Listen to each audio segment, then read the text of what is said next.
unahisi moto ukeni au moto kwenye uume lakini hauna UTI? Basi fahamu kwamba sababu ambayo wengi hawajui ni hizi hapa ambazo nitaenda kukuelezea, ambazo watu wengi huwa wanapitia changamoto hii na hawajui, na wengi wamekuwa wakifikiria ni UTI na wamekuwa wakienda kuchunguza UTI na bado wanakuta sio UTI. Sasa imebaki kuwa changamoto, inabaki kuwa nini? Sasa nisikilize hapo, nitakupa sababu zinazosababisha uke wako kuwaka moto, lakini pia hata uume pia kuwa na miwasho mikali. Yaani unajikuna mpaka unasababisha vidonda, unajikuna mpaka unasababisha maumivu makali na pengine kutokwa damu. Sasa kama utakuwa na changamoto yote ya kiafya, basi hakikisha usiache kusubscribe kwa channel yetu ili uweze kuwa mtu wa kwanza kupata dondoo za kiafya tunazozituma kila siku. Sasa nitakuelekezeni ni sababu gani zinazosababisha uke wako na uume wako kuweza kuwaka moto. Kaa hapo ili uweze kufahamu ni kwa nini nyeti zako zinawaka moto. Namba moja ni msuguano wakati wa tendo la ndoa, friction. Mara nyingi unakuta hapa ni wanawake wale ambao unakuta hawana ule ute hawana wakati wa tendo la ndoa, yani yale majimaji hayana kwenye yale majimaji hakuna ute, lakini pia ngozi inachubuka kidogo, na hii husababisha moto kuweza kusababisha, kwa sababu kuna friction kubwa, kuna msuguano mkubwa. Sasa hapa unakuta ni wanawake unakuta atoi ute kabisa, uke wake unakuwa ni mkavu. Sasa ndugu yangu, kuwepo kwa friction kwa muda mrefu inaweza kusababisha uke na uume kuwaka moto. Lakini jambo la kwanza ambalo unatakiwa ulifahamu, moja ya kitu kikubwa kinachosababisha wanawake wakose ute. Sawa, tofauti na changamoto nyingine za homoni, ni sisi wanaume tumekuwa tukisababisha wanawake kushindwa kuwa na ute, kwa sababu nakuta wanaume hatuandai wanawake vya kutosha. Mwanamke usipomwandaa huwa atoi ute. Ule ute utatoka pale mwanamke anapokuwa na furaha. Mara tu mwanamke anapokuwa na furaha na nyonga zikaachia, ule ute huwa unatoka. Sasa kwa kuwa hujamuandaa vizuri, inaweza ikapelekea moja kwa moja changamoto ya msuguano mkubwa wakati wa tendo la ndoa, kwa hiyo husababisha kuwaka moto uume na uke. Lakini pia jambo jingine, wanaume kufanya tendo la ndoa kwa kukamia.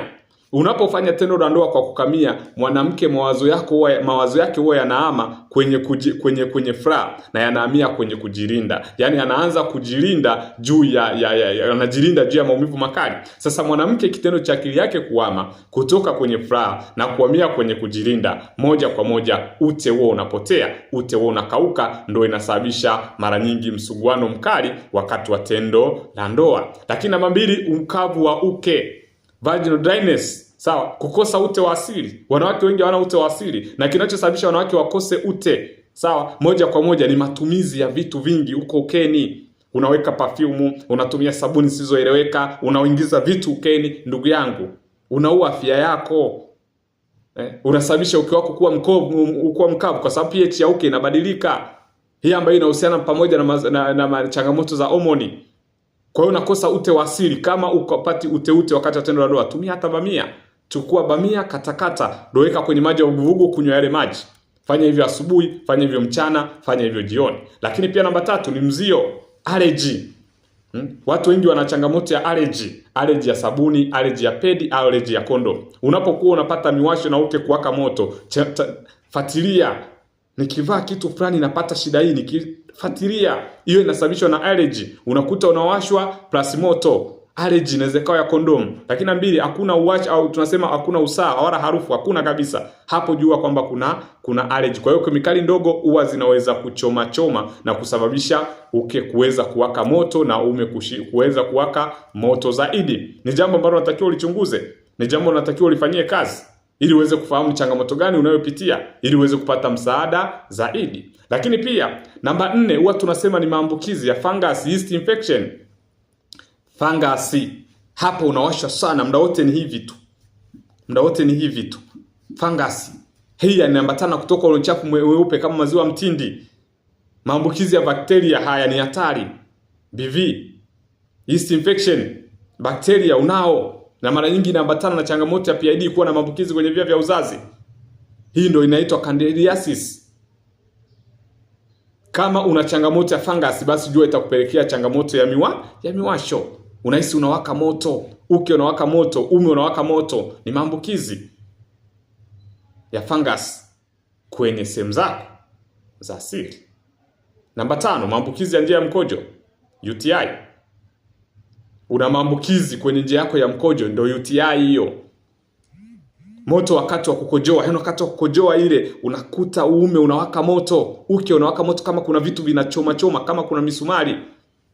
Kuhisi kukojoa mara kwa mara, hii ndio tunaita urinary tract infection. Una changamoto kwenye nini? Kwenye njia yako ya mkojo.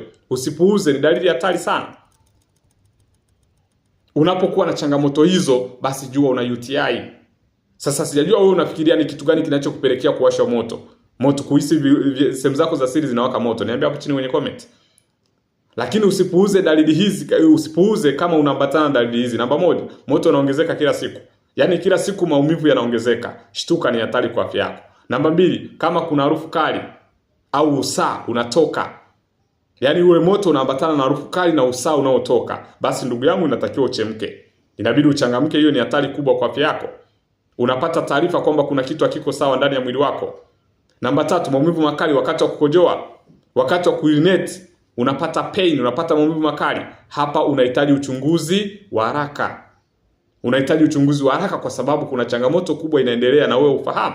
Kwa hiyo hizo ndo sababu kubwa na hizo ndo dalili zinazoonesha kwamba una changamoto kwenye nyeti zako. Tuambie hapo chini kwenye comment kama utakuwa na swali lolote, basi usiache kutuuliza. Tuambie ni dalili gani unayopitia, lakini pia unafikiria ni sababu gani iliyokupelekea miwasho au kuwaka moto kwenye ume na kwenye uke wako. Subscribe ili uweze kuwa mtu wa kwanza kupata dondoo za kiafya tunazozituma kila siku. Karibu na Mungu apate kukubariki.